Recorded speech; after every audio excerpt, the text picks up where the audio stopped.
कांग्रेस के द्वारा लगाए गए आपातकाल को बीजेपी के द्वारा संविधान की हत्या दिवस के रूप में मनाया जा रहा है और आपातकाल को काला दिवस बताकर बीजेपी मीसाबंदियों के साथ कार्यक्रमों का आयोजन कर रही है।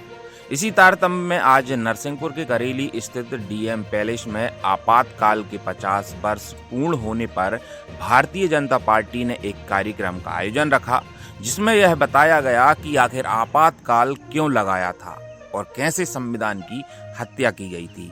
इस कार्यक्रम में मीसाबंदी संघ के राष्ट्रीय अध्यक्ष कैलाश सोनी, मध्य प्रदेश सरकार के मंत्री प्रहलाद पटेल, तेंदुखेड़ा विधायक विश्वनाथ सिंह पटेल, गोटेगांव विधायक महेंद्र नागेश, भाजपा के जिला अध्यक्ष रामेश नेई पाठक और भारतीय जनता पार्टी के पदाधिकारीगण, कार्यकर्तागण मौजूद रहे, जिन्होंने आपातकाल को लेकर विस्तार से चर्चा की। इतना ही नहीं, इस दौरान उपस्थित जनों ने मंत्री प्रहलाद पटेल को उनके जन्मदिन के उपलक्ष्य में उन्हें शुभकामनाएं भी प्रेषित की। कि मैं हमारे जिले के लोकतंत्र सेनानियों का सम्मान कर सकता। हम वो पीढ़ी के लोग हैं जिनने अपनी आंखों से संविधान की हत्या के उस काल को देखा है, सुना है, परिवारों के भयावह दृश्यों को देखा है।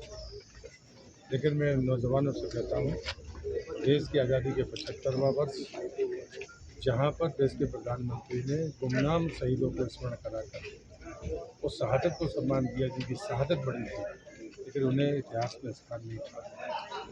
दूसरी घटना है संविधान की हत्या का। नौजवानों को सदैव सजग रहना होगा ताकि दोबारा कोई संविधान को लूट ना सके।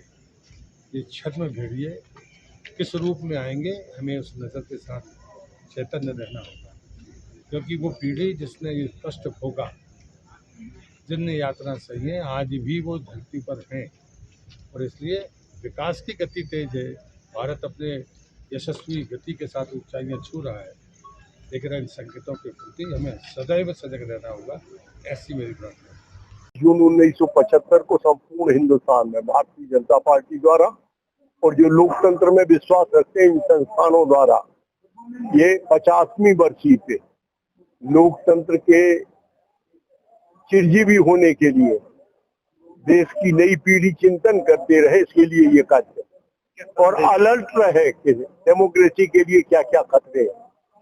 क्या संदेश है युवाओं के लिए, देश के युवाओं के लिए? हमें जो जून 1975 में जो लोकतंत्र के लिए खतरे उत्पन्न हुए, किन कारणों से हुए?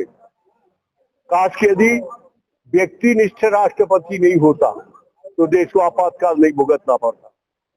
यदि उनके द्वारा लोगों को सुपरसीड करके जुडिशरी नहीं बनाई गई होती और ठीक लोग होते जुडिशरी में तो आपातकाल नहीं भुगतना पड़ता। उनके दल के भीतर के लोग भी यदि उनको रोक पाते तो ये डेमोक्रेसी के साथ खिलवाड़ नहीं होता। इसलिए इन खतरों से सावधान रहने की आवश्यकता है। कानून के ऊपर कोई नहीं। लोकतंत्र की आत्मा, लोकशाही की आत्मा कानून है। कानून के इतर जाने की जो आदत है वो जनतंत्र के लिए सबसे बड़ा है।